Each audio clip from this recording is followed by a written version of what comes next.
O egoísmo tem uma parte da psicologia que discorda disso que eu vou falar, mas há um amplo debate. Mas vamos considerar isso. Significa o egoísmo um amor próprio exagerado. Eu me amo demais. E que leva o indivíduo a olhar só para as suas opiniões e seus interesses. E que, com muita dificuldade, ele consegue considerar as necessidades dos outros. Pode ser ainda uma excessiva vaidade, pretensão e presunção. Mas tudo que em excesso nós chamamos de veneno. Provoca tudo que é excesso. Por isso que o bom senso manda sempre buscar o equilíbrio. E o que faz uma pessoa ser egoísta? De alguma maneira, tem a ver ali com a infância. A psicologia volta aqui com a psicologia moderninha, ela acaba detectando causas ali que, às vezes, acaba predominando a vida inteira. Mas é importante saber que se tem um problema de saúde mental, tem cura. Os motivos, eu estou lembrando aqui, tem cura, eu garanto. Eu estou lembrando aqui da Joana de Anjos, que ela sempre batia na tecla. Se você não consegue encontrar soluções para os seus problemas nos 4 cantos do planeta, tenta o amor. Olha que lindo, né? Para refletir. É para refletir. E aí os motivos do egoísmo podem ser diversos, muitos. Pessoas que tiveram um determinado sofrimento na infância, a gente sabe que tem a ver com vidas anteriores, mas ela teve um problema nessa vida e nós temos que lidar, resolver. Como problemas de saúde, problemas econômicos, pais que se separaram, pais alcoólatras. Então, os problemas são diversos e cada um tem uma impressão digital, cada um tem uma sensibilidade perante a isso. E nós temos que respeitar. Por favor, em nenhum momento estamos querendo julgar. Nós temos que compreender, porque todos nós temos um pouquinho de egoísmo. A gente pode achar que não, mas nós temos. Um pouquinho ou um pocão. Um pocão brincando, não existe essa palavra, mas enfim. A pessoa egoísta, ela não sente prazer em doar. Não é gratificante a prática da caridade. A sua preocupação está muito mais no que vai receber em troca. Então, ela acaba metabolizando, planejando, planta algo aqui para colher lá na frente, enfim. Uma pessoa egoísta, ela não precisa ser considerada uma pessoa ruim. E também não quer dizer que ela não goste de você. Mas as pessoas egoístas têm dificuldade em perceber, enxergar o outro, voltando aqui às necessidades dos outros, e de alguma forma ela não consegue te ouvir e não dá muito espaço para esse outro existir na sua relação. Eu estou aqui colocando aí de maneira exagerada, hein? Mas todo mundo é capaz de citar aí as características de um egoísta. Bom, é alguém que só pensa em si mesmo, ele põe lá ele primeiro, né? Ele é tão grandão para ele que ele não consegue enxergar o outro. E é interessante, olha, ele só pensa em si mesmo, nos seus próprios desejos, e desconsidera os demais, mesmo que acaba magoando quem estiver ao seu redor. É um perfil. E aí fica uma pergunta, será que eu sou uma pessoa egoísta? Vamos lá. Eu vou trazer, por favor, aqui uma visão bem reducionista, isso aí vale a pena pesquisar, mergulhar. Mas o perfil é o seguinte, querer sempre mais quando já se tem o que é pretendido. Não estou pedindo para se acomodar, por favor, hein? Olha bem, querer sempre mais, mais e mais. Além daquela meta, daquele sonho. Isso aí nós temos que equilibrar. Por favor, filtrem bem. Perdoar é algo que não entra no seu cotidiano. Ele não consegue, nem tenta se esforçar, mas não consegue. Não consegue estabelecer empatia com as outras pessoas. Não consegue. Não consegue ou não quer encontrar um espacinho na agenda para estar com os amigos. Entra numa espécie de desespero quando não está no comando ou quando não tem controle do ego. Veja bem, quando ele... desculpa, quando ele não está no controle de algo, Desculpa, tira o ego aqui, que eu fiquei preocupado com o microfone, o barulho. Ele acaba, quando ele não está no comando, não está no controle, ele fica meio desesperado. Não gosta de dividir, de colaborar, principalmente em trabalhos em equipe nas empresas, e é fácil perceber. Culpa o mundo todo por tudo, ele se vitimiza e se esquiva das culpas. Ele sempre joga no terceiro, a culpa é do Estado, a culpa é não sei de quem, enfim. Eu não quero misturar, mas tem pessoas que fazem uma confusão entre o egoísta e o egocêntrico. Já ser egocêntrico tem a ver com a exagerada exaltação da sua própria personalidade, visando ser o centro da atenção. Olha a diferença. Ele visa ser o centro das atenções, e principalmente de atividades gerais. Como lidar com o egocêntrico? Ora, nós estamos falando do egoísmo, agora do egocêntrico. Tomar muito cuidado, mesmo que sejam críticas construtivas, e eles são muito sensíveis às críticas. Então, tem que tomar muito cuidado. Muito cuidado. A dica é dizer com muito tato, a dica é fazer perguntas, fazer ele perceber que ele está errado através de perguntas, evitando afirmar. E você tem que tomar cuidado, porque se vacilar, ele te manipula. E você colocar limites, tem que prestar atenção. Viver até que é fácil, conviver que não é fácil. É importante a gente considerar isso, durante o período do Velho Testamento, antes de Cristo, foi extremamente necessário ser egoísta. Foi extremamente necessário. Senão você não sobrevivia. Vamos relembrar que era um outro momento, e Moisés trouxe dente por dente, olho por olho, foi para amenizar. Portanto, era um outro período. Você tinha que cuidar bem. Então, nós trazemos ainda resquícios de vidas anteriores, está lá escondidinho no inconsciente, que nós precisamos limpar. E estamos tendo uma oportunidade maravilhosa nesses períodos de pensamento e sentimentos acelerados. E falar sobre egoísmo cá entre nós. É fácil. Por quê? É fácil.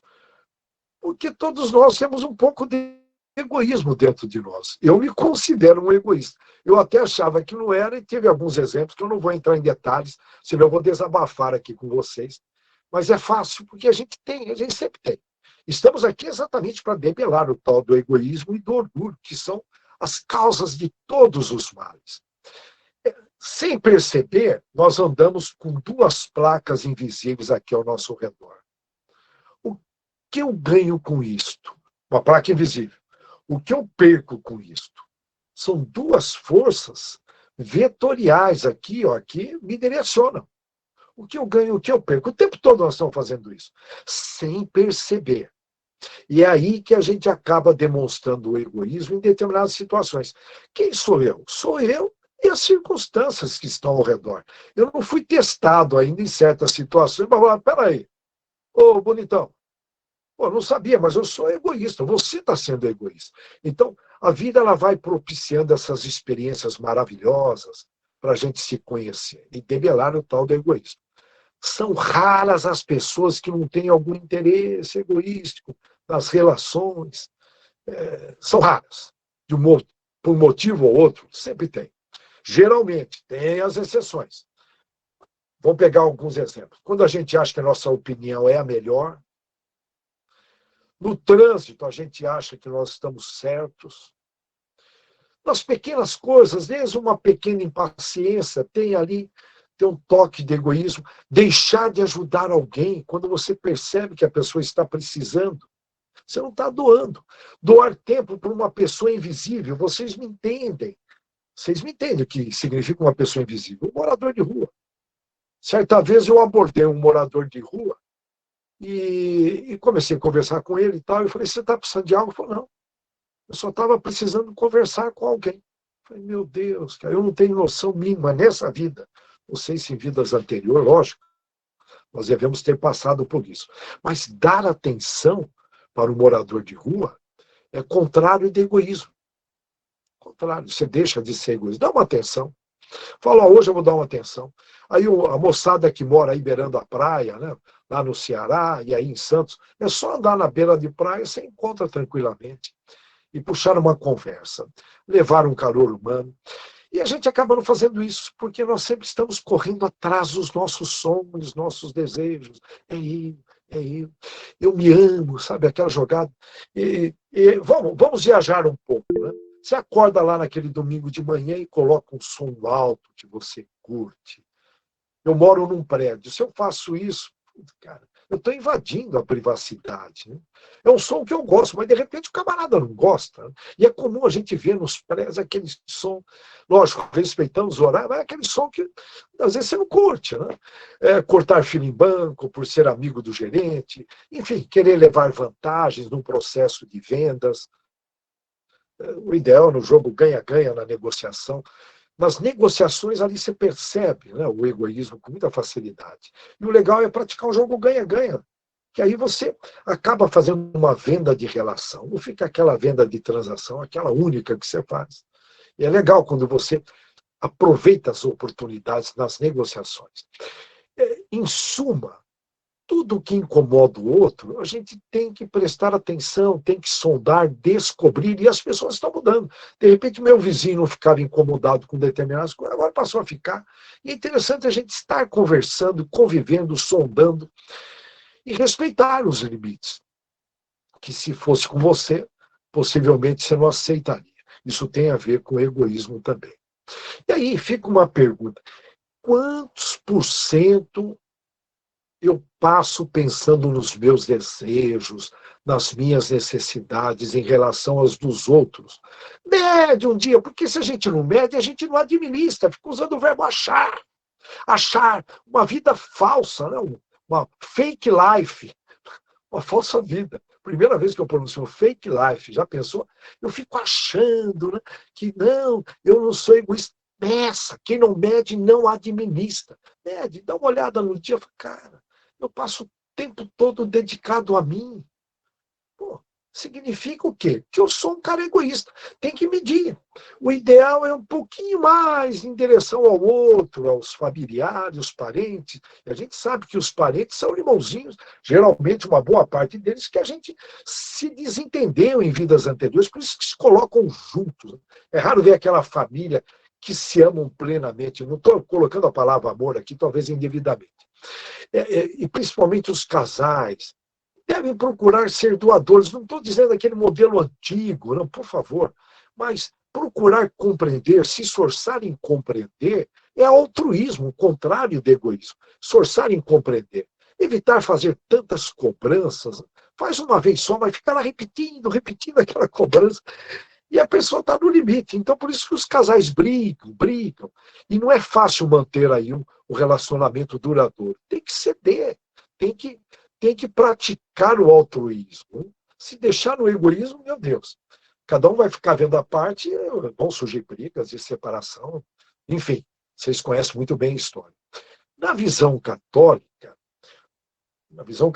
o egoísmo, é, é importante pegar essa parte filosófica da Igreja Católica. Ela diz o seguinte: ó, o respeito pela pessoa humana passa pelo respeito do princípio, que cada um respeite o próximo, sem exceção, como um outro eu. Eu olho para o próximo. Olha que lindo. A Igreja Católica ela sintetiza de uma forma muito inteligente. Olha, como outro eu. Eu olhar para o outro como outro eu, levando em consideração aí, antes de tudo, né, a sua vida e os meios necessários, que a pessoa está lá levando, ela está lá. Então, em suma, é praticar a empatia de uma forma brilhante. Já na visão evangélica, que eu respeito muito, né, desde Lutero, provocaram grandes mudanças, e são os evangélicos que mais oram. Nós exportamos hoje a energia mental cristã para o exterior através dos evangélicos. Olha que coisa linda, porque eles oram muito mais do que espírita, católico, budistas, com o maior respeito, e são hoje uma grande quantidade. Então, na visão evangélica, disciplinadíssima, né, de maneira geral, é encarado, o modo de vida é baseado na fé, e na fé protestante, que contribuiu para o acúmulo de capitais. É interessante o receio de faltar, é um detalhe, e com isso acaba inspirando o indivíduo protestante numa espécie de uma capacidade, ele visa ali uma capacidade de gerir sua própria vida, de ser autossuficiente. Então, ocorre uma tensão, isso na cultura evangélica, é uma tensão permanente, uma tensão mesmo, um questionamento entre egoísmo e autonomia, autossuficiência. É algo que a hora que a gente olha, a gente começa a compreender, e são os evangélicos que estão melhorando o PIB do país. Não estou dizendo para os demais, não, mas eles são muito mais, como se diz, ousados como empreendedores, trazendo benefícios materiais. Sempre lembrando que Jesus está por trás de todas as religiões. Se pegar a espinha dorsal de todas elas, está lá o cristianismo. Já a religião judaica, eles comentam da seguinte forma: basicamente existem dois grupos de pessoas. Lógico, uma visão bem macro, né? O primeiro é o dos que se aproveitam dos outros e querem ganhar mais do que se doam. Tudo bem? São os interesseiros da visão do judaísmo. O segundo grupo é das pessoas de bem com a vida e se caracterizam por se doarem com muito amor. Essas pessoas são desapegadas. Os egoístas são interesseiros, estão sempre querendo sempre mais e mais, e nada é o suficiente para satisfazê-los. Eles passam uma vida, isso aqui já é da minha parte, não é do judeu, passam uma vida insatisfeita. No fundo, são infelizes e acabam ficando sozinhos, porque o egoísta, ele morre sozinho. Vocês querem conhecer egoístas? Visitem um asilo. Visitem. Tem muita gente com muito dinheiro lá. Não estou dizendo, olha, por favor, não quero misturar com a avareza que a gente vai tratar num outro encontro. Mas, geralmente, tem muita gente egoísta que a família abandona. Não suporta, porque o egoísta ele vai se auto-isolar. Ele já é um isolado, ele se ama tanto. Né? Então, tem que tomar muito cuidado. E aí eu vou trazer algumas reflexões do budismo sobre o egoísmo. Ele sugere lá para os disciplinados no budismo: guie os seus desejos. Tipo, administra bem o departamento de desejo. Se autoconhecer é você relacionar todos os seus desejos, conscientes e inconscientes. E muitos dos problemas que a gente tem que resolver se devem exatamente à angústia da insatisfação dos desejos que a gente deseja, desejos que ansiamos. Se você abandonar desejos egoístas, principalmente materiais e de apego, começará um ano ou a vida, hoje é o primeiro dia dos restos das nossas vidas, com uma harmonia fantástica interior. Portanto, aí, e eles batem muito na tecla de conquistar a si mesmo, que eu chamo de vencer a si mesmo. É melhor você conquistar a si mesmo do que ganhar 1000 batalhas. Aí a vitória será sempre sua. Anjos, fala dos budistas, anjos ou demônios, céu ou inferno, podem tirar isso de você. Olha que interessante. É uma visão budista. E eles batem na tecla que amar não é precisar. Opa, olha aqui que eles batem. Amar não é precisar. O amor não é sofrimento, nem posse, nem transbordamento de paixões. Amor é compreensão, acompanhamento e busca conjunta de equilíbrio.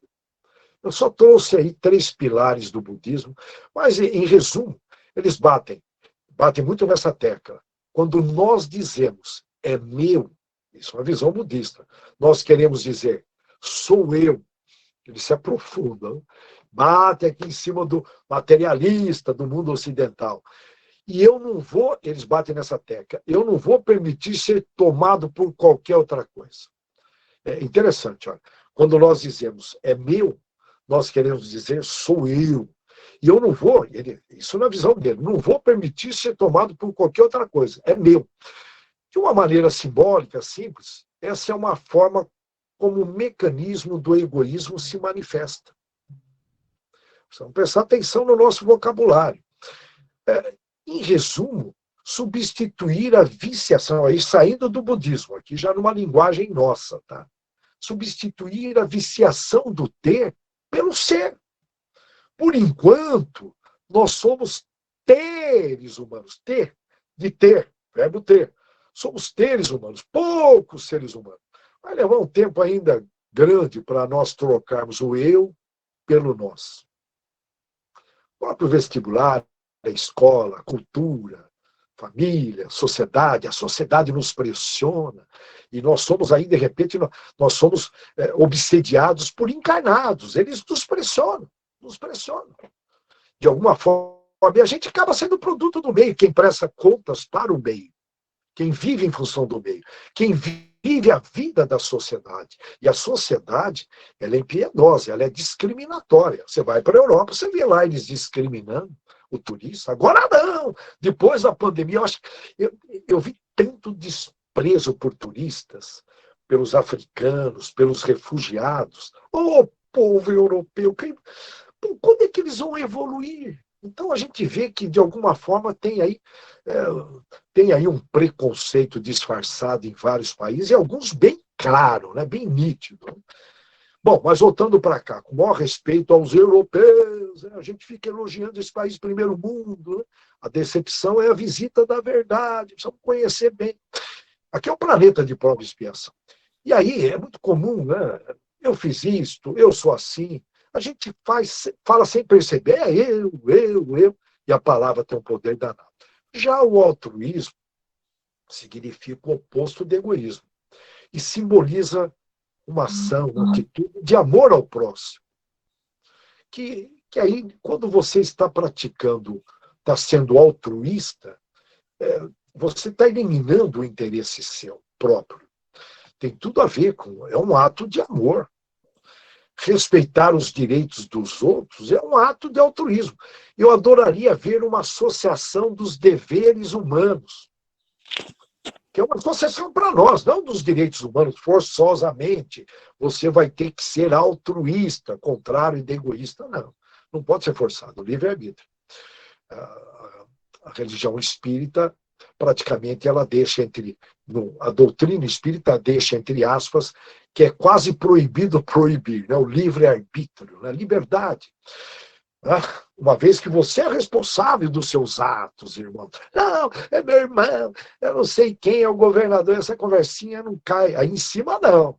Aqui a gente enrola aqui por baixo, mas lá em cima não. E perguntar para si, será que eu estou incomodando aquela pessoa? E o que eu posso fazer para ajudá-la? Lembra?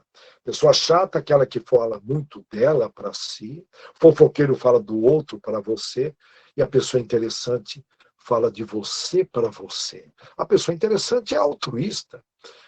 Vamos lembrar do Dom Bosco da igreja. Em outras palavras, ele dizia: nós nascemos para os outros. Isso é significante demais.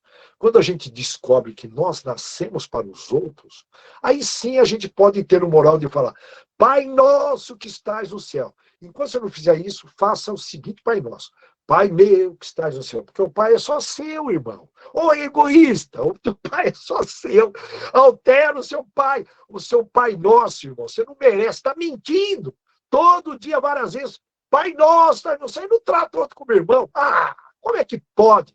Vamos acordar século XXI, pós-graduado, doutores, e lá, Pai nosso. Ah, mentira, coisa feia. É um dos 10 mandamentos, não mentir, está lá inserido. A prática da caridade, uma por dia, contribui muito para nós evoluirmos no altruísmo. Uma por dia. Eu percebo que quando a gente faz uma caridade, a gente se torna mais humano. A gente vai deixando de ser seres humanos.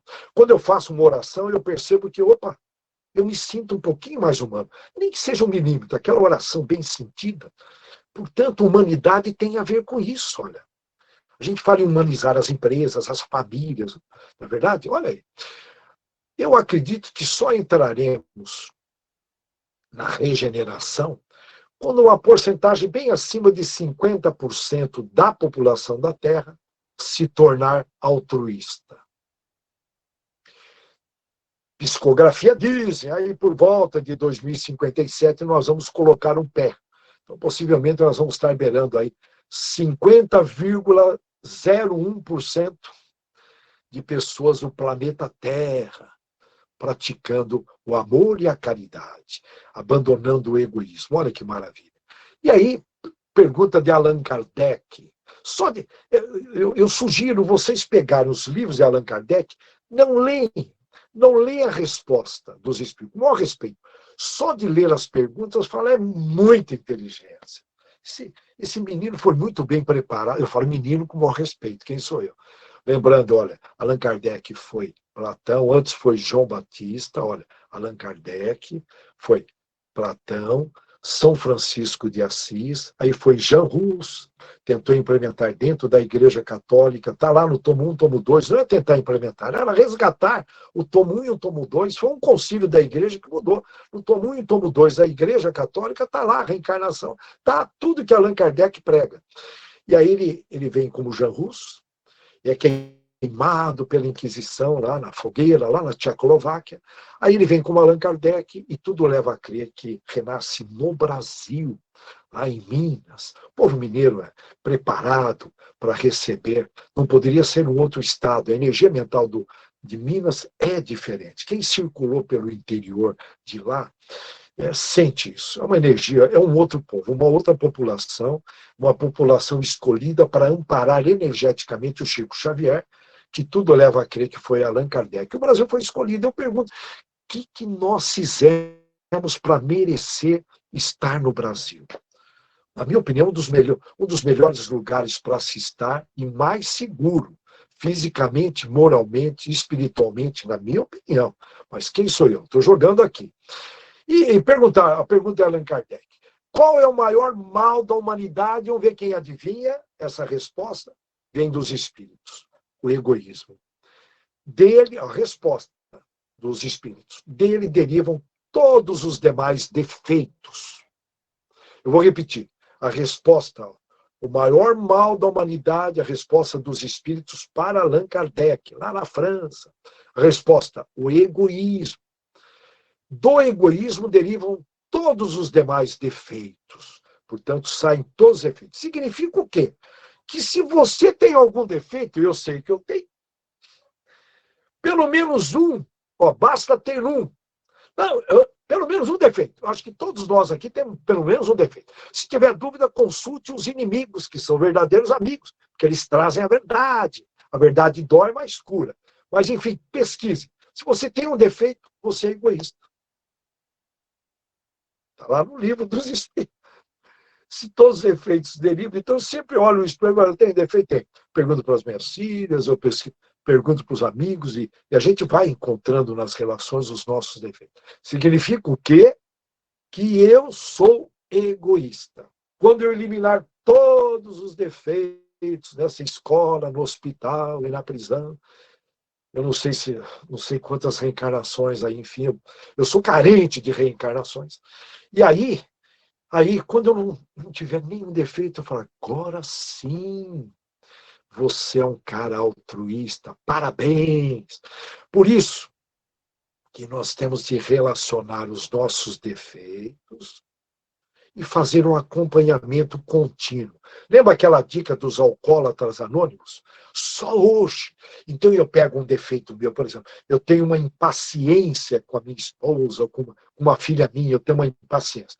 Então eu anoto, só hoje eu vou ser paciente com a minha filha. Lembra? Alcoólatras anônimos. Hein? Aí no dia seguinte eu estou enganando a minha mente. Né? Não posso falar para a minha mente que eu vou ficar definitivamente paciente. Aí no dia seguinte, novamente, só hoje eu vou ser mais paciente. E no outro dia, em questão de 15 dias, tem aí uma teoria, 19 dias, você consegue vencer aquele defeito. Então fica aqui uma dica, praticar só hoje. Não cai naquelas das redes de varejo só amanhã, não cai nessa não. Não cai só hoje. E com isso a gente vai vencendo nós. Porque Jesus veio aqui para provocar renovação interna nossa, não externa. Pô, Jesus, muda isso, pô. Que absurdo essa injustiça aqui no Brasil, lá na Ucrânia. Conversa furada. Irmão, A renovação interna nossa.